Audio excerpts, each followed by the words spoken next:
భూమి ఎలా ఉంటుంది అడగండి, ఫోన్ చేయండి ఎవరికైనా గొరికి. భూమి ఎలా ఉంటుంది? భూమి గుండ్రంగా ఉంటుంది అని మీరు చెప్తారు, పురాణాల్లో చెప్పారు భూగోళము అని చెప్పారు. కానీ గొర్రెలకి ఏం చెప్పారు? భూమి బల్లపరుపుగా ఉండడు. ఆయన పాపం అలా చెప్పాడు, చెప్పేసారు కాల్చేసి. మా జేపీ గారు కూడా చెప్పారు, జయప్రకాష్ నారాయణ గారు కూడా.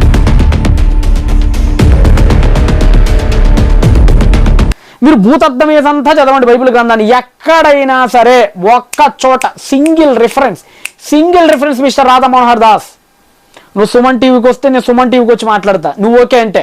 నీ సిగ్నేచర్ స్టూడియోలోకి వెళ్తే నేను కూడా సిగ్నేచర్ స్టూడియోకి వచ్చి మాట్లాడతా.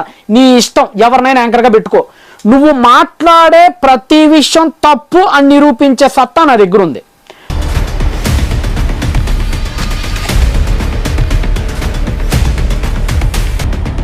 నేను మన ప్రభువు మన కోసం భూమిని బలపరుపుగా పరిచను, అది గాలికి కొట్టుకుపోకుండా పర్వతాలను ఉంచను. ఆహా, ప్రభు ఎంత ఏమడు బుద్ధున రాసిన బుద్ధి లేకుండా చదువుకుంటే బుద్ధి ఉండదు.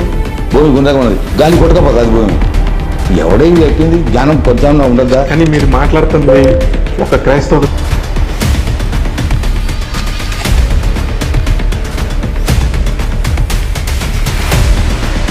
మనిషి అయితే పెద్దోళ్ళలాగా ఉన్నాడు, మాటలు మాత్రం పెద్దరికంగా లేదు. తల అయితే నెరసింది, నిజమైతే ఎరగలేదు.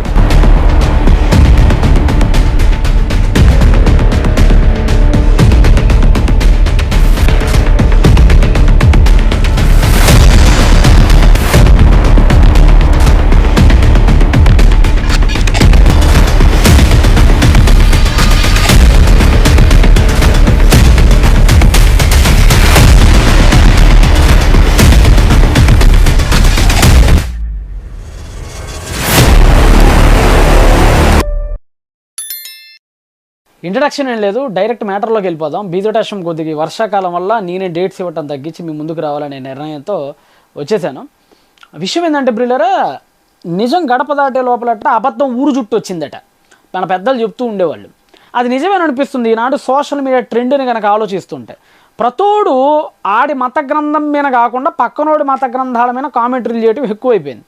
ఎవడి మత గ్రంథాల గురించి వాడు మాట్లాడుకుంటే, ఎవడి ఐడియాలజీ గురించి వాడు చక్కగా ఆరోగ్యకరంగా మాట్లాడుకుంటే వాడు అనునాయులందరూ హ్యాపీగా చక్కగా బ్రతుకుతారు. కానీ మధ్య ట్రెండ్ మారిందిలేండి నానా రకాల కారణాల వల్ల. ఈ విషయాలన్నీ కాస్త పక్కన పెట్టేస్తే, మీకు అందరికీ తెలుసు కయ్యన్ లాగా దేశ దిమ్మరగా మరి ఊర్లన్నీ తిరిగేవాడు ఒకడు ఉన్నాడు. ఆయన పేరు రాధా మనోహర్ దాస్. నేనెప్పుడో నాకు 24-25 ఏళ్ళు ఉన్నప్పుడే చాలా విషయాలు కాల్లో మాట్లాడాను. మీలో చాలామంది వినుంటారు. పెద్ద జిత్తులు మారి నక్కలా అంటాడు. ఎందుకంటే మన ముందు ఒకలా నటిస్తాడు, మన ముందు దండాలు పెడతాడు, మన ముందు పొరుగు దండాలు పెడతాడు. నీకంటే తోపు లేడంటాడు, నీకంటే తురుము లేడంటాడు. మళ్ళీ పక్కకి వెళ్ళి మామూలుగా ఉండదు అనమాట. ఇకంటే ఎవరు లేనప్పుడు రెచ్చిపోతుంటారు అనమాట. అలాంటి ఒక నికృష్ట బ్రతుకుతున్నాడు మన అయ్యగారు. విషయం ఏంటంటే, సోషల్ మీడియాలో ఈ మధ్య మరి ఈయన డబ్బులు ఇచ్చి పిలిపించుకున్నారు, వాళ్ళే పిలిపించుకున్నారు, మనకైతే పూర్వాపలాలు తెలియదులే. కానీ ఏదో ఒక మీడియాకి వెళ్ళాడు, ఇద్దరు పెద్ద మనుషులు కూర్చున్నాడు. అడిగేవాళ్ళు ఒక పెద్ద మనిషి ఉన్నాడు, కూర్చొని చెప్తున్న ఈయన కూడా పెద్ద మనిషి. గ్రౌండ్ ఫ్లోర్కి చాలానే వచ్చినాయి ఏజ్. వయసు పెరిగే కొంది సంస్కారం కూడా పెరగాలంటారు పెద్దలు. ఏమంటే వయసు పెరిగే కొంది, ఒక దినం పెరిగే కొంది సంస్కారం పెరగాలి, మాట తీరులో ఇంకా సభ్యత పెరగాలి. మన భాషను చూసి 10 మంది అరే ఇలా మాట్లాడాలరా, పెద్ద మనిషి చూడండిరా అని వయసుకు తట్టు గౌరవం ఇవ్వాలి. కానీ వాటన్నిటినీ తునాతునకలు చేసేస్తా కనీసం ఎదుటివాణి పుస్తకంలో ఏముందో కూడా ఏబిసిడీలు కూడా తెలుసుకోకుండా నోటికి ఎంత వస్తే అంత వాగేయటం ఈ మధ్య బాగా అలవాటైపోయింది.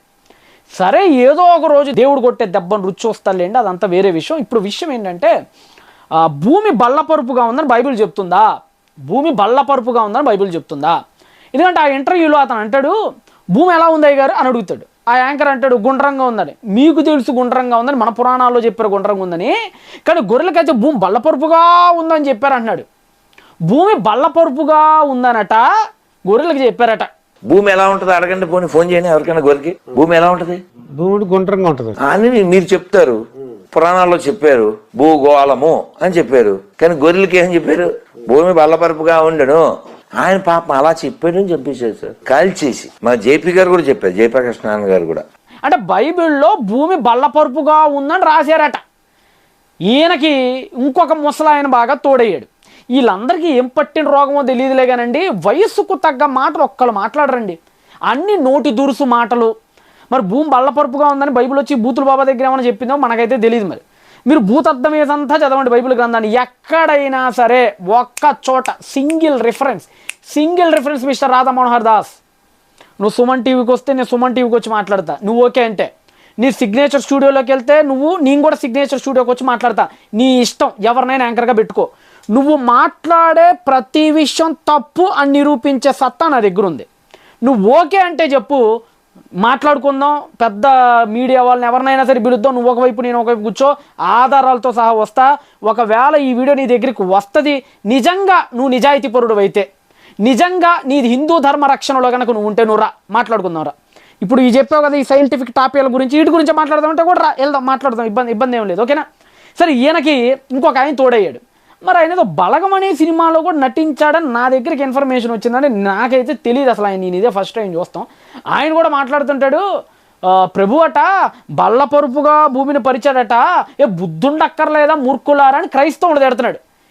ఆ మనిషికి బైబిల్ కాదు కదా, కనీసం భగవద్గీతలో ఏబిసిడీలు కూడా తెలుసో తెలీదో నా డౌట్ వస్తుంది. నేను మన ప్రభువు మన కోసం భూమిని బలపరుపుగా పరిచెను, అది గాలికి కొట్టుకుపోకుండా పర్వతాల్లో ఉంచను. ఆహా, ప్రభు ఎంత ఏమాడు, బుద్ధి రాసిన బుద్ధి లేకుండా చదువుకుంటే బుద్ధి ఉండదు. భూమి గుండెగా ఉన్నది, గాలి కొట్టుకపోతుంది అది భూమి.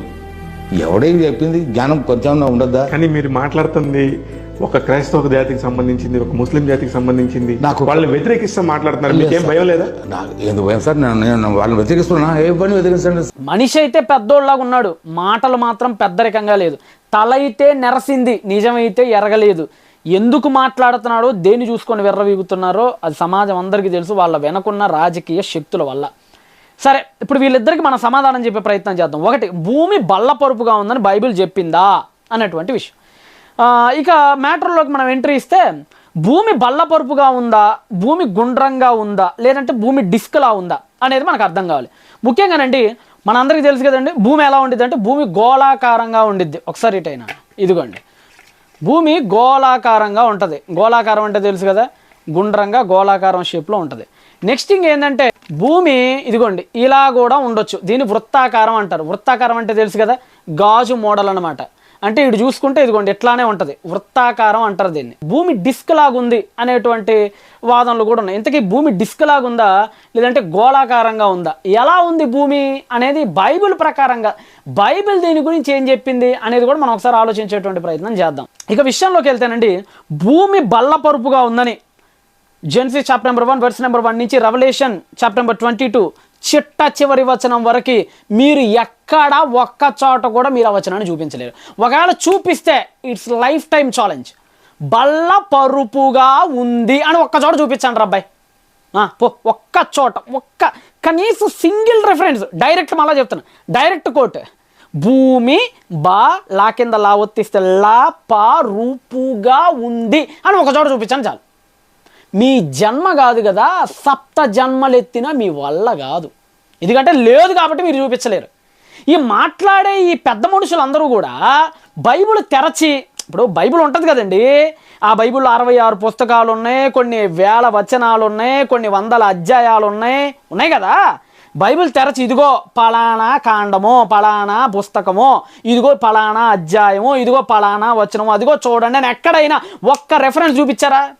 మరి ఇలా ముందు కూర్చున్నారు కదా యాంకర్లు, పెద్ద మనుషులు కదా, పెద్ద పెద్ద మీడియా రంగాల్లో ఉన్నారు కదా, మరి వీళ్ళైనా అడిగారా ఏమంటే మరి బైబిల్లో చెప్తున్నాను అన్నారు కదా. బైబిల్ యాప్లు కూడా ఉంటాయి, మీరు ఒకవేళ బైబిల్ తెచ్చుకోకపోతే తెచ్చుకుపోయారు, ఫోన్లో ప్లే స్టోర్లోకి వెళ్ళి బైబిల్ అని కొడితే బైబిల్ వస్తుంది, అక్కడికక్కడ నిమిషంలో ఇన్స్టాల్ చేసుకొని అతను నువ్వు చూపించమని అడిగి కూడా కనీసం కనుక్కోవాలి కదా. ఆ సెన్స్ కూడా లేదు. ఎందుకు వచ్చిందోనండి బైబిల్ మీద పడే ఆడవటం ఎక్కువైపోయింది. సరే, ఇవన్నీ మనకి ఎందుకులే కానీ అసలు ముందు నిజాల్లోనికి మనం వెళ్ళిపోదాం. అసలు బైబిల్ దీని గురించి ఏం చెప్తుంది, ఇలా అపార్థం కావటానికి గల కారణం ఏంటి, భూమి బల్లపరుపుగా ఉంది అని భావించడానికి గల కారణం ఏంటంటే, మందమతులుగా బుర్రకు సరిగ్గా బైబిల్ వచన లెక్కక జొరబడినటువంటి ఒక అబద్ధం అది. సంఘం కూడా దాన్ని నమ్మలేదు. ఇదిగో ఇలాంటి వాళ్ళందరూ హైలైట్ చేసే విషయాలు కొన్ని ఉన్నాయి. వాటిల్లో ముఖ్యంగా కొన్ని విషయాలు మీ ముందుకు పెడతాను. వాటిలో ఒకటి ఏంటంటే, భూమికి 4 అంచులు ఉన్నాయి, లేదంటే 4 దిగంతములు ఉన్నాయి అనేటువంటి వచనాలు ఉంటాయి. మనకి బైబిల్లో యెషయా గ్రంథం 11వ అధ్యాయం 12వ వచనం కానివచ్చు, సమూయేలు మొదటి గ్రంథం 2వ అధ్యాయం 8వ వచనం కానివచ్చు, ద్వితీయోపదేశకాండం 37వ అధ్యాయం 13వ వచనం కానివచ్చు, ఇంకా ఇలా చాలా వచనాల్లో చాలా విషయాలు మనకు కనపడుతూ ఉంటాయి. ఇకపోతే యెషయా గ్రంథం 11వ అధ్యాయం 12వ వచనాన్ని మీరు జాగ్రత్తగా ఆలోచిస్తే 4 దిగంతములు అని ఉంటుందండి. 4 దిగంతములు అంటే వీళ్ళకి అట్ట అర్థం ఏంటంటే 4 కార్నర్స్ ఉంటాయి భూమికి అన్నట్టుగా అర్థమైంది. 4 దిగంతములు అంటే 4 కార్నర్స్ ఉంటాయి. 4 కార్నర్స్ దేనికి ఉంటాయి? ఒక స్క్వేర్ ఆబ్జెక్ట్కి ఉంటాయి, ఒక బల్లపరుపు రూపానికి ఉంటాయి. కాబట్టి బల్లపరుపు ఉందేసి ఇక అంతే. ఆడ కల్చరల్ కాంటెక్స్ట్ ఏంటో వీళ్ళకి అనవసరం. ఇక ఇలా అంటారు కదా, దొరికిన ప్రతిదాన్ని వజ్రం అనుకునే పిచ్చోళ్ళు ఉన్నారట ఈ మధ్యన, అట తయారయ్యారు వీళ్ళందరూ. ఇక రెండో విషయం ఏంటంటే ఇదే యోబు గ్రంథం 37వ అధ్యాయం 3వ వచనాన్ని మనం ఆలోచిస్తే భూమి అంతములు అని ఉంటుందండి. యోబు గ్రంథం 37వ అధ్యాయం 3వ వచనంలో భూమి అంతములు అని ఉంటుంది. ఇదే మాట ద్వితీయోపదేశకాండం 33వ అధ్యాయం 17వ వచనంలో కూడా ఉంటుంది, భూమి అంతములు అనేటువంటి మాట. అంతేకాదు కీర్తనల గ్రంథం 72వ అధ్యాయం 8వ వచనం, కీర్తనల గ్రంథం 72వ అధ్యాయం 8వ వచనంలో భూ దిగంతములు అనేటువంటి వాడు ఉంటుంది. భూ దిగంతములు. భూ దిగంతములు అంటే భూమికి అంతం ఉంది, భూమికి అంతం ఉంది. అంతం దేనికి ఉంటుంది? ఇప్పుడు గ్లోబుకి అయితే ఎడు చూసినా అంతం ఉండదు. అంతం దేనికి ఉంటుంది అంటే ఒక స్క్వేర్ టైప్ ఆబ్జెక్ట్కి మాత్రమే ఉంటుంది. కాబట్టి బైబిల్ స్క్వేర్ టైప్గా ఉందని బైబిల్ చెప్తుంది భూమి గురించి అని. ఇందా చెప్పినట్టుగా యోబు గ్రంథం 37వ అధ్యాయం 3వ వచనంలో కూడా భూమి అంతములు అనగా భూమికి అంతం ఉంది. అంతం దేనికి ఉంటుంది? ఏ రెక్టాంగిల్కో ఏ స్క్వేర్కో ఉంటుంది. గ్లోబ్కి అయితే ఉంటుంది కదా. కాబట్టి భూమి బల్లపరుపుగా ఉందని 37:3 చెప్తుంది అంటారు. అంతేకాదు మొదటి సమూయేలు గ్రంథం 2వ అధ్యాయం 8వ వచనంలో భూమికి స్తంభాలు ఉన్నాయి, భూమికి స్తంభాలు ఉన్నాయి, భూమి యొక్క స్తంభములు అని ఉంటుంది. కాబట్టి భూమి స్తంభాలు అనగానే మన ఇళ్ళకి వేసుకుంటారు కదా, ఇల్లు కట్టేటప్పుడు వేసుకుంటారే 4 వైపులు పోల్లు, అలాంటి పోల్స్ ఉన్నాయేమో భూమికి, ఆ పోల్స్ మీద భూమి ఉందని బైబిల్ చెప్తుంది అని చెప్పి మొదటి సమూయేలు 2:8 ఆ విధంగా వక్రీకరించేశారు. ఇలాగా మొదటి సమూయేలు 2:8 కానివచ్చు, ద్వితీయోపదేశకాండం 33:17 కానివచ్చు, యోబు గ్రంథం 37వ అధ్యాయం 3వ వచనం కానివచ్చు, మొదటి సమూయేలు గ్రంథం 2వ అధ్యాయం 8వ వచనం కానివచ్చు. వీటన్నిటి దృష్టిలో పెట్టేసుకొని ఇదిగోండి భూమికి అంతం ఉందని బైబిల్ చెప్తుంది, భూమికి దిగంతములు అని బైబిల్ చెప్తుంది, భూమికి స్తంభాలు ఉన్నాయని బైబిల్ చెప్తుంది, కాబట్టి భూమిని పరిచాడని బైబిల్ చెప్తుంది. కాబట్టి వీటన్నిటి బట్టి మనం ఆలోచిస్తుంటే భూమి బలపకరవద్దని బైబిల్ చెప్పేసింది. ఇంకా సంకలు గుద్దేసుకొని గట్టి గుద్దుకోమాకంట పోతే ఎగ్గట్లు పగిలిపోతాయి. ఇందుకు అంత గుద్దేసుకుంటారు సంకలు, గుద్దుకోమాకంట అలాగన అని రెచ్చిపోవటం స్టార్ట్ చేశారు. అరే బాబు, బైబిల్ చదివేటప్పుడు కాస్త కల్చరల్ కాంటెక్స్ట్ తెలియాలి రబ్బాయి. డిస్క్రిప్టివ్ లాంగ్వేజ్ అంటే కాస్త అవగాహన ఉండాలి రబ్బాయి, భాష జ్ఞానం ఉండాలి రబ్బాయి. నీకు ఇష్టమైనట్టుగా ఆ గుడ్ల కళ్ళు వేసుకొని చదువుకుంటూ పోతే కుదరదు. సాహిత్యం తెలియాలి, యాన్షియన్ నీరెస్ట్ వ్యూస్ మీద ఒక అవగాహన ఉండాలా, ఆ భాష పదప్రయోగాలు వాటి ఇడియమ్స్ మీద ఒక పట్టు ఉండాలా, ఇంత కథ ఉండాలా. నీకు వచనం అర్థం కావాలంటే ఎగేసుకొని కాషాయం కట్టుకొని వచ్చేసి బైబిల్ చదివితే ఎవరికి అర్థం కాదు. మీరు ననొచ్చు, మీకు ఏమైనా భగవద్గీత తెలుసా, రామాయణం తెలుసా, నేను ఎప్పుడు ఆడి జోలికి రాలా. ఆ విషయంలో నన్ను క్రిటిసైజ్ చేయాల్సినంత అవసరత మీకు లేదు, అంత స్థితికి నేను ఇంతవరకు అయితే రాలేదు. కాబట్టి కేవలం బైబిల్ని టార్గెట్ చేస్తున్నందుకు బైబిల్ బిలీవర్గా, బైబిల్ లెక్చరర్గా, బైబిల్ ప్రొఫెసర్గా నేను దాని గురించి మాత్రమే మాట్లాడుతున్నాను. రైట్? అసలు బైబిల్ భూమి యొక్క షేప్ గురించి ఏం చెప్తుందండి, మాకు ముందు అది చెప్పేయండి అంటే డైరెక్ట్గా వచనంలోకి వెళ్ళిపోతాను నేను. బైబిల్ భూమి యొక్క షేప్ గురించి ఏం చెప్తుందంటే యెషయా గ్రంథము 40వ అధ్యాయము 22వ వచనాన్ని జాగ్రత్తగా తీయండి. యెషయా గ్రంథము 40వ అధ్యాయము 22వ వచనాన్ని జాగ్రత్తగా తీయండి. ఆయన భూమండలము మీద ఆసీనుడై ఉన్నాడు, ఆయన భూమండలము మీద ఆసీనుడై ఉన్నాడు అని ఉంటుంది బైబిల్లో అయితే. అదే హిబ్రూలో అయితే హయోసెప్ అల్ హుక్ హరెస్ అని ఉంటుంది. అయోసెప్ అల్ హుక్ అరెస్, అల్ హుక్ అరెస్, అల్ హుక్ అరెస్, హుక్ హుక్ అని ఉంటుందండి. హుక్ అంటే అర్థం ఏంటో మనకు తెలియాలి ఫస్ట్. ఈ హుక్ అంటే అర్థం ఏంటంటే ఖుగ్ అనేటువంటి రూట్ వర్డ్ నుంచి వచ్చింది. అది ఖుగ్ అంటారు, ఖుగ్. అదే ఫ్లోయింగ్ ప్రొనౌన్సియేషన్ హుగ్ అనే అక్కడ టెల్ అవుతూ ఉంటుంది. అది ఏంటిది అసలు హుగ్ అంటే అర్థం ఏంటి అది మనకు తెలిస్తే కథ అంతా తెలిసిపోద్ది మనకి. హుగ్ అంటే అర్థం ఏంటి? ఇదేనండి బైబిల్ షేప్, భూమి యొక్క షేప్ గురించి బైబిల్లో చెప్పినటువంటి నెంబర్ 1 సుపీరియర్ వెర్సేజ్ ఏమి ఉందంటే అది ఇదే. అంటే హుగ్ హెరెస్, హల్ హుగ్ హెరెస్ అంటే అర్థం ఏంటి? ఇదే చెప్పారు కదా, హుగ్ అనే దానికి 2 అర్థాలు ఉంటాయి. ఒకటి వృత్తాకారం అనేటువంటి అర్థం ఉంటుంది. ఇదిగోండి మీకు ఇందాక చెప్పినట్లుగా వృత్తాకారం అంటే ఇలా ఉంటుంది, ఇలా ఉంటుంది, గాజులాగా ఉంటుంది వృత్తాకారం. వృత్తాకారము అనేటువంటి అర్థం మనకు బైబిల్లో గోచరిస్తుంది.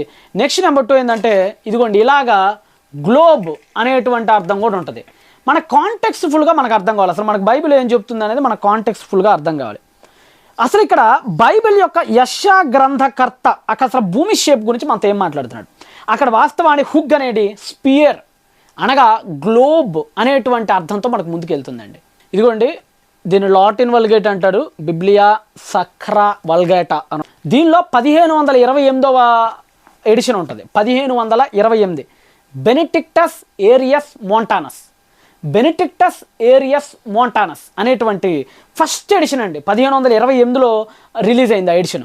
అలాంటి లాటిన్, ఇది కాదు లేటెస్ట్ వెర్షన్ అండి, అలాంటి లాటిన్ వెర్షన్లో మీకు క్లియర్గా అక్కడ గ్లోబస్ గ్లోబస్ అని ఉంటుంది. అక్కడ హుగ్ అనేటువంటి వర్డ్ దగ్గర గ్లోబస్ అంటే ఏంటి? గ్లోబ్. ఇప్పుడు కాదురా బాబు, బైబిల్లో 1528లోనే అప్పుడు ఎడిషన్స్లోనే బైబిల్లో ఎర్త్ అనేది గ్లోబ్ ఆకారంలో ఉందని క్లియర్గా ఉంది.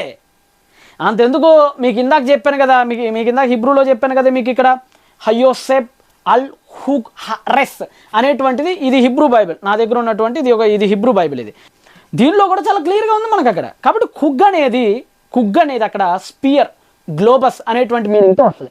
అయితే చాలామంది ఏమంటారంటే కాదండి ఇది సర్కిల్ అండి అని చెప్తుంటారు. లేదండి, బైబిల్కి భూమి యొక్క కాస్మలాజికల్ ఐడియా గురించి పిచ్చ క్లారిటీగా ఉంది. మొదటి నుంచి పిచ్చ క్లారిటీగా ఉంది బైబిల్లో రచయితలకి. మీరు యోబు గ్రంథం 26వ అధ్యాయం 7వ వచనం కనుక మీరు చూస్తే భూమి వ్రేలాడుతుందని బైబిల్ ఎప్పుడో ఉంది. అది ఎప్పటిది కాదు, క్రీస్తుపూర్వం 1000కు ముందట రాసిన పుస్తకమే అది. అంటే క్రీస్తుకు పూర్వం ఎప్పుడో 1000-1500 కాలం నాటి పుస్తకంలోనే భూమి వేలాడుతుంది అనేటువంటి విషయం బైబిల్లో ఎప్పుడో ఉంది. భూమి లోపలికి వెళ్తే అగ్నిమయం అవుతుంది అనే విషయం బైబిల్లో ఎప్పుడో ఉంది. అంటే బైబిల్ యొక్క cosmological ideas is very clear and very true Bible విషయంలో, భూమి విషయంలో. కాబట్టి వీళ్ళకి ఆల్రెడీ చాలా అవగాహన ఉంది. ఆ అవగాహనతోనే ఇక్కడ యెషయా గ్రంథకర్త కుగ్ అని ఉపయోగించాడు. కుగ్ ఎరెస్ అన్నాడు. అంటే భూమి కుగ్గాకారంలో ఉందిరా అని చెప్తున్నాడు. కుగ్ అంటే గ్లోబ్. మీరు ఆ సిస్టర్ లాంగ్వేజెస్ ఉంటాయండి, అటు అరబిక్లోకి వెళ్తే ఖురా అంటారు. అరబిక్లో ఖురా అంటే అర్థం ఏంటంటే బాల్, గ్లోబ్ అని అర్థం. మిడిల్ హై జర్మన్లో కుగల్ అంటారు. కుగల్ అంటే అర్థం ఏంటి? కుగల్ అంటే బాల్, స్పియర్, గ్లోబ్ అనేటువంటి మీనింగ్స్ వస్తాయి. హిబ్రూలో కుగ్గే, జర్మన్లో కుగల్. కుగల్ అంటే మీరు ఒకసారి సెర్చ్ చేసుకోండి అవసరం అయితే, what is definition of kugel in German అని క్లియర్గా చెప్తాం మీకు. స్పియర్ హిబ్రూలో కుగ్గే, మనకి జర్మన్లో కుగల్ అయింది. ఈ సెర్బో క్రొయేషియన్ లాంగ్వేజ్లో కూడా కుగ్లా అంటే బంతి లేదంటే గ్లోబ్ అని అర్థం వస్తుంది. ఆ తర్వాత హిబ్రూలో కుగ్గే అరబిక్లో ఖురా అయింది. హిబ్రూలో కుగ్గే పాలిష్లోకి వచ్చేటప్పటికి ఏమైంది? ఖురా అయింది. కాబట్టి మీరు ఆ యూరోపియన్ లాంగ్వేజెస్లో మీరు కంపారిజన్ చేసిన, ఇటు అరబిక్ అయిన సిస్టర్ లాంగ్వేజ్తో మీరు కంపారిజన్ చేసిన కుగల్, ఖురా, ఖులా, కుగ్లా అనేటువంటి ఈ వర్డ్స్ని మీరు ఇతర భాషల్లో చూసినా గ్లోబ్ అనే అర్థం వస్తుంది. దాని సమాంతర పదవి కుగ్ అనే పదం. అంతే కదా, ఖగగ్ అంటారు, ఖగగ్ మజ్జా అంటారు. ఖగగ్ అంటే అర్థమైందంటే ఫెస్టివల్, పండగ, ఉత్సవం. అంటే ఒక మాటలో లేదండి, ఆ రోజు ప్రాచీన యూదులు ఏం చేసేవాళ్ళంటే ఫెస్టివల్స్ వచ్చినాయి అనుకోండి, పండగలు వచ్చినాయి అనుకోండి, చెయ్యి పట్టుకునేవాళ్ళు. చెయ్యి పట్టుకొని రౌండ్గా తిరుగుతూ ఉండేవాళ్ళు. గుండ్రని షేప్లో, అలా చెప్తున్నా, రౌండ్ షేప్లో చెయ్యి పట్టుకొని గుండ్రంగా తిరిగేవాళ్ళు. దాన్ని ఖగగ్ అని పండగ సూచనకు ఉపయోగించారు. దాని నుంచి కుగ్ వచ్చింది. అంటే దాని అర్థం ఏంటి? రౌండ్ షేప్లో ఉండి తిరుగుతూ ఉండే ఆబ్జెక్ట్ రా భూమి అని చెప్తున్నాడు అక్కడ యెషయా గ్రంథకర్త. కాబట్టి యెషయా గ్రంథం 40వ అధ్యాయం 22వ వచనంలో హయోసెబ్ అల్ కుగ్ రెస్ అనేటువంటి వాడు అర్థం ఏంటంటే భూమి గోళాకారంగా ఉంది అని అర్థం. సింపుల్, తెగిపోయింది. మరి భూమి బలపరుపుగా ఉంది, భూమి ఎత్తైన కొండలపైన ఉంది నీకెవడరా చెప్పాడు? అంటే నీ ఇష్టం. నరమున్న నాలుక ఎగురుతుంది, ఎగరండి ఎంతకాలం ఎగురుతారు, కానీ ట్రూత్ చెప్పాల్సిన బాధ్యత మాపై ఉంది కాబట్టి చెప్తున్నాం. ఇక సమూయేలు మొదటి కన్నా 2వ అధ్యాయం 8వ వచనం మీరు చూసుకొని భూమికి స్తంభాలు ఉన్నాయని బైబిల్. అంటే భూమికి స్తంభాలు అంటే అర్థం ఏంటి? నీటి దగ్గర కట్టుకుంటావు కదా, డాబాలు వేసేటప్పుడు, పక్కా ఇల్లు కట్టేటప్పుడు పోల్స్ వేస్తా అయ్యా స్తంభాలంటే. బుద్ధి ఉందా? కాంటెక్స్ట్ తెలుసా నీకు? అక్కడ అన్న ప్రేయర్ చేస్తుంది, పెనిన్న ఇసుకేస్తూ ఉంటుంది, ఈమె దరిద్రురాలుగా దీనురాలుగా మిగిలిపోయి ఉంటుంది. అప్పుడు ఈవిడికి దేవుడు గర్భఫలం ఇస్తాడు. సో దేవుడు దరిద్రులను, దిక్కుమాలిన వాళ్ళను కూడా ఉద్ధరించేవాడని చెబుతూ ఆయన మహిమను కీర్తిస్తూ, అయ్యా నువ్వు అల్పసంఖ్యాకులందరినీ నువ్వు చక్కగా పైకి తీసుకొస్తావు మహానుభావాన్ని పొగుడుతూ, భూమి యొక్క స్తంభమును నీ వశమునవంటే అర్థం ఏంటి? భూమి మీద ఏది చెయ్యాలన్నా సరే, భూమి యొక్క పునాదులు ఏదైనా సరే అది నీ వశం ప్రభు అని చెప్తుంది అక్కడ. స్తంభాలంటే నిజంగా కాంక్రీట్ స్తంభాలు కాదరా నాయన, మీకు బైబిల్ లాంగ్వేజ్ తెలియదురా నాయన, మీతో వచ్చిన సావదే. అంతెందుకు, ఇప్పుడు గలతీయులకు రాసిన పత్రిక 2వ అధ్యాయం 9వ వచనంలో యాకోబు, యోహాను, కేఫా అను వారు స్తంభములుగా ఎంచబడ్రి అని ఉంటుంది సంఘానికి. అంటే ఏంది? పేతురు తలకాయ మీద, యోహాన్ తలకాయ పెట్టేసి పైన, యాకోబు తలకాయ మీద, ఈ ముగ్గురు తలకాయల మీద సంఘం స్లాబ్ వేశారనా ఏంటి? దాని అర్థం స్తంభం అంటే అర్థం ఏంటి? పునాది అంటే అర్థం ఏంటి? జగన్ ఓటమికి పునాది ఇదే అనేస్తారు. అంటే అర్థం ఏంటి? పునాది అంటే జగన్ ఓటమికి ఎవడ గడపారలు తీసుకొచ్చి తవ్వాడనే. ఏంటి పునాది అంటే అర్థం ఏంటి అక్కడ మనకి? పునాది అనే పదానికి కూడా చాలా నిర్వచనాలు ఉన్నాయి మనకి బైబిల్లో. మన మధ్య రేవంత్ రెడ్డి గారు హైటెక్ సిటీకి పునాది వేసింది కాంగ్రెస్ అన్నాడు. అంటే ఈ సోనియా గాంధీ అనో రాహుల్ గాంధీ, లేదంటే అంతకుముందు ఉన్నటువంటి వాళ్ళు ఉన్నారు కదా, ఈ సోనియా గాంధీ, రాహుల్ గాంధీ, వీళ్ళందరూ వచ్చి పునాదులు తవ్వి హైటెక్ సిటీకి పునాదులు వేశారనే. పాన్ ఇండియా మూవీలకు పునాది వేసింది అన్నాడు మన ఆర్ నారాయణమూర్తి గారు. అంటే ఏంటి? పాన్ ఇండియా అనేది ఒక పెద్ద కన్స్ట్రక్షన్, దానికి పునాదులు తవ్వాడనా? పునాది అంటే అర్థం ఏంటయ్యా? మట్టి తవ్వి దానిలో కంకర వేసి బాగా అంటే తాపి పని చేసేవాడు పట్టుకొని నీకు ఇంకా ఎన్ని అనే కనపడతాయి. ఇక తాపి పని చేసి బేల్దార్ పని చేసేవాడు నువ్వు కూడా బైబిల్ చదువుతుంటే నీకు అట్టానే అర్థమైంది. మరి నీ స్థాయికి మించి ఆలోచించలేకపోతున్నావు మరి నువ్వు. పునాది అంటే డిఫరెంట్ మీనింగ్స్ ఇస్ దేర్. కాబట్టి బైబిల్ చెప్తున్న పునాది అంటే దాని అర్థం ఏంటి కాంటెక్స్లో? బైబిల్ చెప్తున్న స్తంభాలంటే దాని అర్థం ఏంటి కాంటెక్స్లో? భూ దిగంతములు అంటే అర్థం ఏంటి? భూ దిగంతములు అంటే ముందు అర్థం చేసుకోవాలి. భూ దిగంతములు అంటే భూమి యొక్క చిట్ట చివరి ప్రాంతాలు. ఇప్పుడు ఏంటి భూమి యొక్క చిట్ట చివరి ప్రాంతం ఏంటి? ఇప్పుడు ఒకసారి మనం మ్యాప్ పాయింట్ చూస్తామండి. ఇదిగోండి, ఇప్పుడు ఉదాహరణకి ఇది మ్యాప్ పాయింట్. ఈ మ్యాప్ పాయింట్లో ఇటు ఏముంటుంది? యుఎస్ఏ ఉంటుంది. అంటే ఏంటి? అమెరికా. ఇది భూ దిగంతం అని వస్తుంది. స్క్వేర్ టైప్ కనుక మనం తీసుకుంటే, గ్లోబ్ కాదు. మళ్ళా మ్యాప్ పాయింట్ గురించి చెప్తున్నా, పేపర్ మ్యాప్ పాయింట్ గురించి. ఇటువైపు ఏమవుతుంది? ఇటువైపు రష్యా అనేది చిట్ట చివరి కనపడుతుంది మనకి. భూ దిగంతం అంటే ఏం లేదు, సింపుల్ భూమికి లేదంటే మిడిల్ ఈస్ట్కి చాలా దూరంలో ఉన్నటువంటి ప్రాంతాలు అనేటువంటి అర్థం. అంతకు మించి తప్ప ఏదో పెద్ద భూమికి ఏదో అంత ఉందనేటువంటి మీనింగ్ కాదు. కల్చరల్ కాంటెక్స్ట్ అనేది చాలా ఇంపార్టెంట్ బైబిల్ చదివేటప్పుడు. అది మీరు ముందు గుర్తుపెట్టుకోండి. కాబట్టి బైబిల్ ఎక్కడా కూడా భూమి ఇంకా గుండ్రంగా ఉందని చెప్పింది బైబిల్లో. కుగ్హ ఎరెస్ గ్లోబస్ అని చెప్పింది బైబిల్లో. మీరు ఇంగ్లీష్ బైబిల్లో చూడండి, భూమి స్పియర్గా ఉంది, గ్లోబ్గా ఉందని కొన్ని వందల ఎడిషన్స్ చూపిస్తాను మీకు. కాబట్టి బైబిల్లో ఎక్కడా కూడా భూమి బల్లపరుపుగా ఉందని లైఫ్ టైంలో ఎక్కడా చూపించలేరు మీరు. అది విషయం ముందు మీరు గుర్తుపెట్టుకోండి. నెక్స్ట్ థింగ్ ఏంటంటే, మీరు ఒకవేళ మీరు సర్కిల్ అని కుగ్ని సర్కిల్గా మీరు తీసుకున్నా సరే, ఇప్పుడు మనకి దూరం నుంచి గ్లోబ్ కూడా సర్కిల్గానే కనబడుతుంది. ఇప్పుడు మీకు సాటర్న్ ప్లానెట్ తెలుసు కదండి, శనిగ్రహం చుట్టూరు ఉపగ్రహాలు తిరుగుతూ ఉంటాయి. అత్యధిక ఉపగ్రహాలు ఉన్నటువంటి one of the main planet in our solar system. అది కూడా దూరం నుంచి చూస్తే ఎలా ఉంటుంది? రౌండ్. అంత ఎందుకండి, ఇప్పుడు మీరు సూర్యుడు బొమ్మ వేయాలండి, ఉదాహరణ చెప్తున్నా. ఇప్పుడు మీకు ఆర్టిస్ట్ అరే ఒక సూర్యుడు బొమ్మ గీరా అని చెప్పారు, మీరు ఎట్టగేస్తారు చెప్పండి సూర్యుడు బొమ్మని? ఎవడైనా ఎట్ట గీయాలి? గ్లోబ్గా ఎవడు గీయలేడు సూర్యుడు బొమ్మని. ఎలా గీయాలి? సర్కిల్గానే గీయాలి. అంటే నువ్వు సర్కిల్గా సూర్యుడు బొమ్మ గీసావు కాబట్టి రా, ఇప్పుడు నువ్వు భూమి స్పియర్గా లేదు సర్కిల్గా ఉందని చెప్తున్నావు అని ఆర్టిస్ట్ని మనం అనొచ్చా? ఇంకు మొహం మీద కొడతాడు, పెన్నేసి రుద్దుతాడు. ఒరే బాబు, నీకు చెప్పాలంటే పేపర్ మీద రాయాలంటే సర్కిల్లోనే రాయాలి. గ్లోబును కూడా సర్కిల్లే. భూమిని గీయండి అంటే ఎట్టగీస్తాడు ఎవడైనా? సర్కిల్గానే గీయాలి.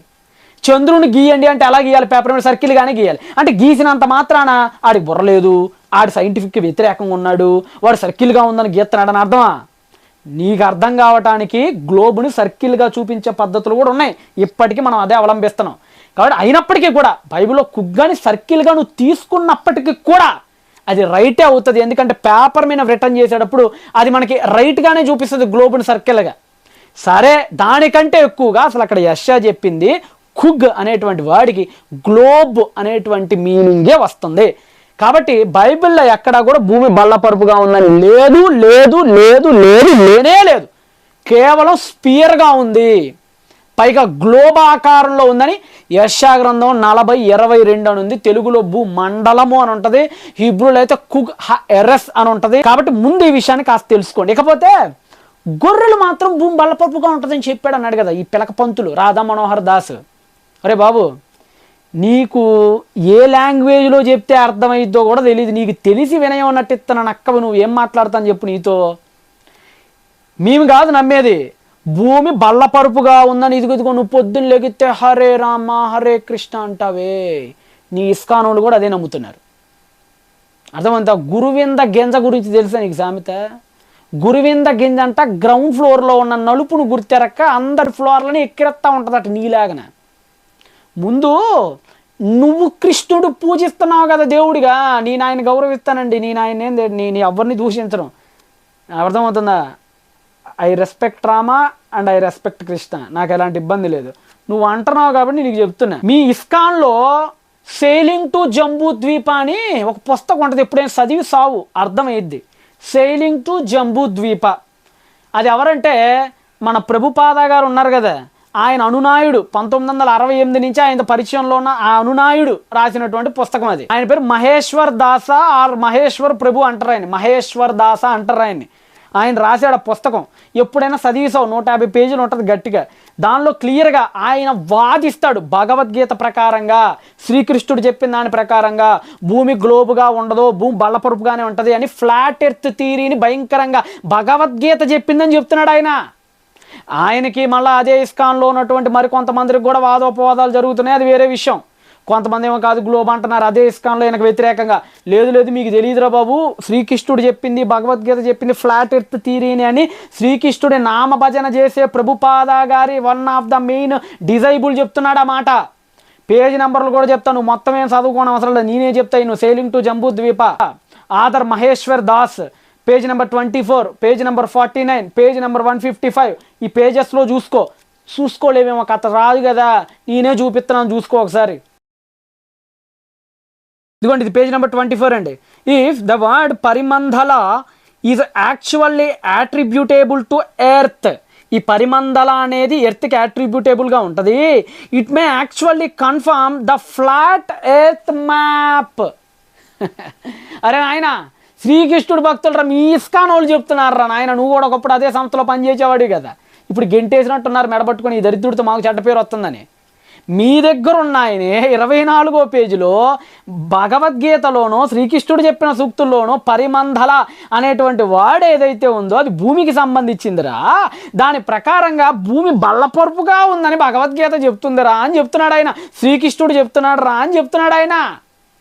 కళ్ళు పోయినాయా, బతికే ఉన్నాయా, శుక్లాలు వచ్చినాయేమో, కాస్త చూపించుకో, వయసు మీద పడుతుంది కదా కాస్త. మా గుంటూరు దగ్గర కదా శంకరయ్య హాస్పిటల్ ఉంది, ఆరోగ్యశ్రీ కూడా ఇప్పిస్తాను నీకోసం నేను, కథ పెట్టుకొని చదువుకుందు, సరేనా? ఇదిగోండి పేజ్ నెంబర్ 49 అండి. In other words, earth is not a globe rotating in empty space around the earth అనేది గుండ్రంగా ఉండి తిరుగుతూ శూన్యంలో ఉండేది కాదు. It is an area of land resting on the flat plan of bhumandala అని చెప్తున్నాడు. అంటే ఫ్లాట్ ప్లాన్ అని చెప్తున్నాడు, ఫ్లాట్ ప్లాన్ అట. సరే, 155వ పేజ్ కూడా చదువుతున్నాను, అది కూడా ఒకసారి నువ్వు చదువయ్యా. ఇదిగోండి, ఇక్కడ చాలా క్లియర్గా ఉంది చూడండి. 155వ పేజీలో శ్రీమద్ భాగవతం, అంటే భాగవతం ప్రకారంగా Srimad Bhagavatam description that earth is flat land. భాగవతం ప్రకారంగానట ఎర్త్ అనేది ఒక ఫ్లాట్ ల్యాండ్ అంటారా నాయన. కయ్యలాగా దేశదమ్మరగా తిరగటం ఆపి రోడ్లు అమ్మడి తిరుగుతున్నావు అనుకో బాగోదు. ఒక పట్టు నుండి చదువునరా నాయన, పుస్తకాలు కాస్త ఒక దగ్గర కూర్చొని చదువుకో, బైబుల్ చదువు, భగవద్గీత చదువు, 2 చదువు కాస్త. ఎందుకు ఎప్పుడు కళ్ళల్లో విషం ఏమైనా పోసుకున్నావు ఏంది? అప్పుడప్పుడు కళ్ళలో ఏమన్నా నలకలు పడుతుంటే ఐ డ్రాప్స్ ఇస్తారు, అలా ఏమన్నా పాము విషయం ఏమన్నా పోసుకొని ఆ పాము విషయాన్ని ఏమన్నా వేసుకున్నావు ఏంది కళ్ళల్లో? ఎప్పుడు విషం జిమ్ముతూ ఉంటాను నేను ఈ కళ్ళు. చూసుకో ఒకసారి, మళ్ళా చదువు ఒకసారి చదువు వినిపిస్తున్నాను నీకు. ఇదిగోండి, Srimad Bhagavatam's description that earth is flat land on a flat plane, it is not spinning, is space like a ball. ఇది గుండ్రంగా గ్లోబ్ లాగా ఉండి తిరిగేది కాదు, ఇది బల్లపరుపుగా ఉన్నది భాగవతం ప్రకారంగా అని చెప్తున్నాడు. కళ్ళు ఏమన్నా కాకులు ఎత్తుకెళ్ళినాయా, మెదడేమన్నా మేక వచ్చి తినిందా? నిమ్మకాయ అంత నీతున్నా బాగా చదవచ్చు కదరా నాయన. కాబట్టి పెద్ద మనుషులందరికీ నేను చెప్పేది ఒకటి, మళ్ళీ చెప్తున్నానండి, నేను భాగవతాన్ని రెస్పెక్ట్ చేస్తా, నేను భగవద్గీతని రెస్పెక్ట్ చేస్తా, రామాయణ కృష్ణ అందరినీ నేను రెస్పెక్ట్ చేస్తా. నా హిందూ సోదరుల మనోభావాలు నేను ఎప్పుడు గాయపరచలేదు, ఇంతవరకు గాయపరచను కూడా. విమర్శించాలంటే సద్విమర్శే చేస్తాను నేను ఎప్పటికైనా, ఎందుకంటే మనందరం కలిసి ఉన్నాం అన్నదమ్ముల్లాగా. ఇలాంటి చిచ్చులు పెట్టే వాళ్ళ గురించి మాత్రమే మాట్లాడుతున్నాను.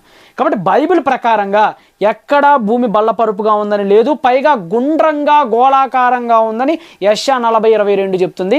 ఇది పక్కన పెడదాం. నెంబర్ 2, మీ భాగవతం ప్రకారంగా శ్రీకృష్ణుడి సూక్తుల ప్రకారంగా భూమి గుండ్రంగా లేదు, బల్లపరుపుగా ఉందని కూడా చెప్తున్నారు. ఏమయ్యా, బలగంలో చేసిన ఎలగం పెద్ద ఆయన, ఇదైనా చదివావా నువ్వేమన్నా? కాస్త చదువు ఒకసారైనా. మరి వీళ్ళే మూర్ఖులు మరి. మళ్ళీ ఇదే ఇస్కానాలలో ప్రభుపాద అలా ఏం చెప్పలేదు, ప్రభుపాద ఇంకో గ్లోబ్ అనే చెప్పాడని మళ్ళా గ్లోబ్ అని చెప్పి ఇంకొన్ని చూపిస్తున్నారు. వాళ్ళకి చాలా గొడవలు జరుగుతాయి, అవన్నీ నాకు అనవసరం. ఈ మహేశ్వర దాస్కి వాళ్ళకి మధ్య జరుగుతున్న గొడవలు, డిబేట్లు, కౌంటర్ ఎన్కౌంటర్ నాకు అనవసరం.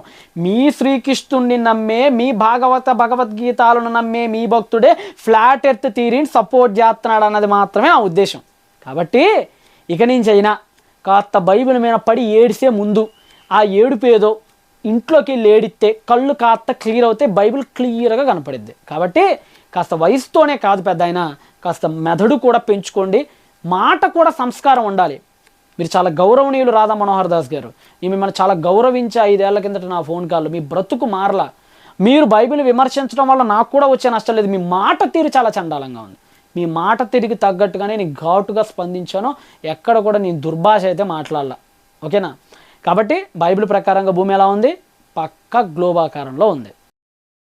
ఇంకో విషయం ఏంటంటే, నేను ఎంత చెప్పినా సరే మళ్ళీ మన తెలుగు వాళ్ళలో కొంతమందికి అర్థం కాక, ఎందుకంటే ఆ మధ్య రక్షణ టీవీలో సోదరులు కూడా దీని గురించి డీల్ చేసినట్టు నేను చూశాను వీడియోని, చెప్పినట్టున్నారు. నేనైతే వీడియో వాళ్ళు ఏం చెప్పారో వినలేదు. కింద కామెంట్స్లో మాత్రం అసలు భూమి గుండ్రంగా ఉందనడానికి ఆధారం ఇదే అని యోబు గ్రంథం 37వ అధ్యాయం 12వ వచనం ఒక 2-3 కామెంట్ సెక్షన్లో పెట్టారు. ఇప్పుడు నాకు కూడా అది పెడితే పెడతారేమో, ఇంత ఎందుకన్నా ఈ సోదంత వద్దన్న, మనకి యోబు గ్రంథం 37వ అధ్యాయం 12వ వచనం భూగోళం తీసేసేయండి అన్న, ఇది గొప్ప ఆధారం అని అంటారు. వద్దురా బాబు, నేను ఒక విషయం చెప్పలేదనంటే ఆడేదో ఉందొకటి, అందుకని నేను చెప్పను. కొంతమంది ఏం చేస్తారంటే కింద నాకు రెఫరెన్స్లు చెప్తుంటారు, అది నాకు తెలియదు కదా, నేను చెప్పినాడు అది తెలియదు నాకు. నేను ఒకటి చెప్పలేదంటే ఆడేదో ఉంది, నేను ఒకటి చెప్పానంటే ఇదిలోనే అసలు ఏదేదో ఉందని అర్థం, అంతే తప్ప యోబు గ్రంథం 37వ అధ్యాయం 12వ వచనం శ్రీకాకుళం నుంచి అనంతపురం దాటితే భూమి గోళాకారంగా ఉందని నిరూపించడానికి నిలబడదు. ఎందుకు నిలబడదు అంటామంటే, బైబిల్ ఒక 4000 పైగా భాషల్లో తర్జుమా చేయబడింది కదా. ఒక న్యూ టెస్ట్మెంట్ ప్రతులు అయితే మొత్తం చాలా ఒక 5000 భాషలు సుమారుగా తర్జుమా చేయబడింది కదా. తెలుగులో తప్ప, మళ్ళీ చెప్తున్నా, తెలుగులో తప్ప ఈ మాట మీకు ఎక్కడా కనిపించదు. ఆ కుప్పం దాడితే తమిళనాడు కదా, వాళ్ళ బైబిల్లో ఉండదు. ఆ శ్రీకాకుళం దాడితే ఒడిస్సా కదా, వాళ్ళ బైబిల్లో భూమి గోళాకారం అని ఉండదు. ఇటు గద్వాలను కర్నూలు దాటితే కర్ణాటక కదా, వాళ్ళ బైబిల్లో గోళాకారం అని ఉండదు. ఆడ ఆదిలాబాద్ దాటితే మహారాష్ట్ర కదా, వాళ్ళ దగ్గర కూడా బైబిల్లో గోళాకారం అని ఉండదు, ఒక తెలుగులోనే ఉంటుంది. కాకపోతే ఒకసారి నా మాట మీద నమ్మకం లేకపోతే నా స్టడీ రూమ్కి తీసుకుపోతా, మిమ్మల్ని కూడా రండి ఒకసారి ఎలా ఉందో ఆ బైబిల్స్లో కూడా చూద్దాం. ఇది మాత్రం మా క్రైస్తవులకే విన్నపం. చూశారు కదా ప్రియులరా, యోబు గ్రంథం 37వ అధ్యాయం 12వ వచనం గురించి మీకు ఇందాక చెప్పాను నేను. తెలుగు భాషలో తప్ప మరి ఏ ఇతర ప్రధాన భాషల్లో కూడా, మరి ఏ ఇతర భాషల్లో కూడా భూగోళం అన్న పదం మీకు కనపడదు. మళ్ళీ చెప్తున్నా, తెలుగులో తప్ప బైబిల్ తర్జుమా చేసిన ఏ భాషలో 4000కు పైగా బైబిల్ కంప్లీట్గా తర్జుమా చేయబడిన ఏ భాషలో మీకు కనపడదు. మన భారతీయ భాషల్లోనే కొన్ని భాషలు మీకు చూపించే ప్రయత్నం చేస్తాను, రండి. తెలుగు ఎలాగో మనకు తెలుసు కాబట్టి నేను ప్రత్యేకంగా తెలుగు గురించి మాట్లాడాల్సిన అవసరం లేదు. ముందుగా ఒడియా భాష గురించి మనం తీసుకుందాం. ఒకసారి మనం ఒడియా భాషలో చూద్దాం. ఒడియా భాషలో ఏమని ఉంది అని అంటే, ఒకసారి మీరు కూడా చూడండి, ఇదిగోండి ఒడియా భాష. ఇది ఒడియా భాష యోబు గ్రంథం 37వ అధ్యాయం 12వ వచనం. ఇక్కడ చాలా క్లియర్గా భూమండలరే అని ఉంటుందండి. భూమండలరే, భూగోళే అని లేదు, భూమండలరే అని ఉంది. ఒడియా భాష బైబిల్ గురించి నేను చెప్తూ ఉంటుంది. తమిళ భాష బైబిల్ నా స్టడీ రూమ్లో ఉంది, ఇప్పుడు వెళ్ళినంత ఓపిక కూడా నాకు లేదు. తమిళ భాష బైబిల్లో కూడా మీరు చాలా క్లియర్గా చూడండి, భూచక్రథిల్ అని ఉంటుందండి. భూచక్రథిల్ అనగా భూచక్రం అని ఉంటుంది. చక్రం వేరు, గోళం వేరు, రెండింటికి చాలా తేడా ఉంది. అంటే తమిళ్కి తెలుగు కూడా ఆ వర్డ్లో చాలా తేడా కనపడుతుంది మనకి. ఆ తర్వాత మనం హిందీ దగ్గరకు వచ్చి ఒకసారి మనం అది కూడా చూద్దాం. ఇదిగోండి ఇక్కడ మీరు చూస్తున్నటువంటి బైబిల్ హిందీ బైబిల్, ఇది హిందీ బైబిల్.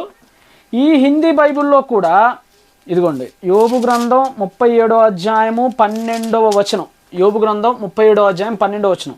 ఇక్కడ కూడా చాలా క్లియర్గా పృథ్వీకే ఊపర్, పృథ్వీ అంటే భూమి. అంటే ఇక్కడ ఆకార ప్రసక్తి ఏమీ లేదు, భూమి అంటే భూమి అన్నాడు, గోళం అని లేదు, చక్రం అని లేదు, ఏమని లేదు, పృథ్వీ అని ఉంది అంతే. అంటే హిందీ బైబిల్లోకి వెళ్ళినా సరే భూమి గోళాకారంగా ఉంది అని యోబు గ్రంథం 37:12 వచనం ప్రకారంగా మనం నిరూపించలేం. ఒక తెలుగులో మాత్రమే అది మనం నిరూపించగలం, మిగతా భాషల్లోకి వెళ్తే అది నిరూపణకు నిలవదు. దాని హిందీ బైబిల్లో కూడా మీకు చూపించాను. ఇంకో బైబిల్లో కూడా మనం చూద్దాం. ఇది మరాఠా బైబిల్, మరాఠీ లాంగ్వేజ్, మహారాష్ట్ర మీకు అందరికీ తెలుసు అఫీషియల్ లాంగ్వేజ్ వాళ్ళకి. అది ఈ మరాఠీ బైబిల్లో కూడా చాలా క్లియర్గా ఇదే యోబు గ్రంథము 37వ అధ్యాయము 12వ వచనంలో భూపుష్టివార్ అని ఉంటుందండి. భూపుష్టివార్, ఇదిగోండి మరాఠా భూపుష్టివార్ అని చాలా క్లియర్గా ఉంటుంది. దీనిలో కూడా ఉన్నటువంటి మన సిస్టర్ లాంగ్వేజ్ కన్నడ. మీరు ఇదిగోండి కన్నడ బైబిల్, ఇది కర్ణాటక బైబిల్లో కూడా మీరు వెళ్ళి జాగ్రత్తగా ఆలోచించినట్లయితే యోబను గ్రంథే 37వ అధ్యాయము 12వ వచనం, ఇదిగోండి 12వ వచనం చాలా క్లియర్గా ఉంది. ఇక్కడ కూడా సిడిలుగల్లు భూమండల దల్లిలా అంటే భూమండలము అని ఉంది తప్ప భూగోళము అని కూడా లేదు మనకి, ఎక్కడ కూడా లేదు మనకి ఆ విషయం. మీరు చూసుకుంటూ పోతే ఇవ్వండి నా దగ్గర చివరికి నా దగ్గర గొండి భాష బైబిల్తో పాటు లంబాడియా భాష బైబిల్ కూడా ఉంది. ఎక్కడ మీకు అది కనపడదు. ఇక మీరు సెప్టువజెంట్లోకి వెళ్ళిన, ఇదిగోండి మీకు ఇక్కడ సెప్టువజెంట్ కనపడుతుంది. మీరు సెప్టువజెంట్లోకి వెళ్ళినా ఈ పక్కన హిబ్రూ బైబిల్ ఉంటుంది, హిబ్రూ బైబిల్లోకి వెళ్ళినా ఈ పక్కన లాటిన్ ఉంటుంది, లాటిన్ వల్గేట్లోకి వెళ్ళినా ఇక్కడ డెడ్ సీ స్క్రోల్స్ బైబిల్ ఉంటుంది పక్కన, అంటే యేసుక్రీస్తు వారు పూర్వం ఉపయోగించినటువంటి బైబిల్. ఈ బైబిల్లోకి వెళ్ళినా మీకు ఎక్కడా కూడా భూగోళం అనేటువంటి శబ్దం కనపడదు. అది తర్జుమాలలో యాడ్ అయినటువంటి ఒక పదం మాత్రమే. కాబట్టి భూమి గోళాకారంగా ఉంది అని మీరు యోబు గ్రంథం 37వ అధ్యాయం 12వ వచనం ప్రకారంగా శ్రీకాకుళం నుంచి అనంతపూర్ పోతే మీరు నిరూపించలేరు. తెలుగు భాషకు అవతల మన వాదన నిలబడదు. కాబట్టి ఏంటంటే మీరు ఎప్పుడైనా సరే భూగోళం అని వాదించాలంటే మాత్రం యెషయా 40:22కి వెళ్ళిపోవాలి. ఎందుకంటే యోబు గ్రంథం రాయబడింది అసలు హిబ్రూ భాషలో, కాబట్టి హిబ్రూ భాషలో ఎలా ఉంది అనేది మీకు ఇప్పుడు దాన్ని నిరూపించేటువంటి ప్రయత్నం చేశాను. కాబట్టి ఒడియాలోకి వెళ్ళినా, తమిళ్లోకి వెళ్ళినా, మరాఠాలోకి వెళ్ళినా, హిందీలోకి వెళ్ళినా, కన్నడలోకి వెళ్ళినా, బెంగాలీలోకి వెళ్ళినా, మలయాళీలోకి వెళ్ళినా, లాటిన్లోకి వెళ్ళినా, గ్రీక్లోకి వెళ్ళినా, హిబ్రూలోకి వెళ్ళినా సరే తెలుగులో తప్ప మరి ఎక్కడ కనిపించదు. కాబట్టి దయచేసి ఈ విషయంలో నాకు ఎవరికి కింద కామెంట్స్ పెట్టకండి అన్న యోబు గ్రంథం 37:12లో ఉంది మీరు చెప్పలేదని. ఎందుకంటే ఆ మధ్య రక్షణ టీవీలో కూడా అదే పెట్టారు కింద, దాన్ని దృష్టిలో పెట్టుకొని చెప్తున్నాను, రైట్ అంటాను. కాబట్టి బైబిల్ ప్రకారంగా భూమి ఎలాగుంది? పక్క గ్లోబ్ ఆకారంలో ఉంది. ఇదిగో ఇలా. I'm your M Samson from MS my updates. Be the test. Bye.